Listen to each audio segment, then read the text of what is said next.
the sinuous intertwined patterns reappeared with renewed intensity, and then were abruptly overwritten by a profile view of a heavily built blond young man, with his eyes turned towards me in a glare of reproach. He appeared right at my side, startlingly close. His skin was pallid, and his brow blotched with patches of green mold. Shamanic Portals. In the Central African countries of Gabon, Cameroon, and Zaire, certain age-old ancestor cults still flourish in the 21st century. Their members share a common belief based, they say, on direct experience in the existence of a supernatural realm where the spirits of the dead may be contacted. Like some hypothetical dimension of quantum physics, this other world interpenetrates our own, and yet cannot ordinarily be seen or verified by empirical tests.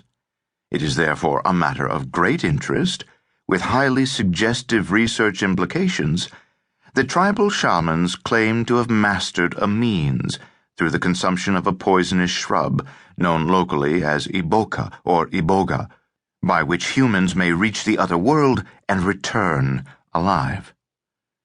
How they mastered this skill is told in the origin myth of the indigenous secret society known as the Bwiti. Zame Ye Mebege, the last of the creator gods, gave us Iboka. One day he saw the pygmy Bitamu, high in an atanga tree, gathering its fruit. He made him fall. He died, and Zame brought his spirit to him. Zame cut off the little fingers and little toes of the cadaver of the pygmy and planted them in various parts of the forest. They grew into the Iboka bush. The pygmy's wife was named Atanga. When she heard of the death of her husband, she went in search of his body. Eventually, after many adventures, she came to a cave in the heart of the forest in which she saw a pile of human bones. As she entered the cave, she suddenly heard a voice, as of the voice of her husband, asking who she was, where she came from, and whom she wished to speak with. The voice told her to look to the left at the mouth of the cave. There was the Iboka plant. The voice told her to eat its roots. She ate and felt very tired. Then she was told to turn around in the cave. The bones were gone, and in their place stood her husband and other dead relatives. They talked to her and gave her a new name, Disoumba, and told her that she had found the plant that would enable men to see the dead. This was the first baptism into Bwiti, and that was how men got the power to know the dead and have their counsel. Today, several million people distributed across Gabon, Cameroon, and Zaire have no difficulty resisting well-financed efforts at conversion aimed at them by Christian and Islamic missionaries.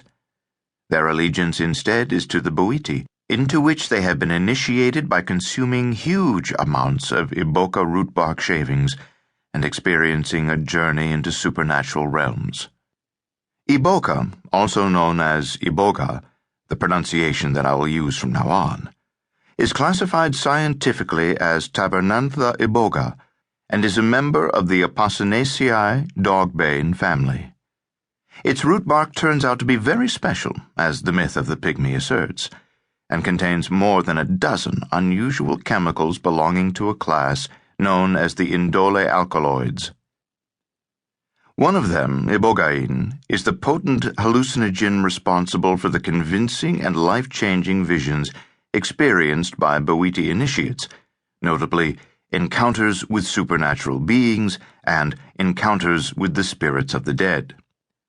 Many report meeting their deceased fathers or grandfathers, who act as guides for them in the spirit world.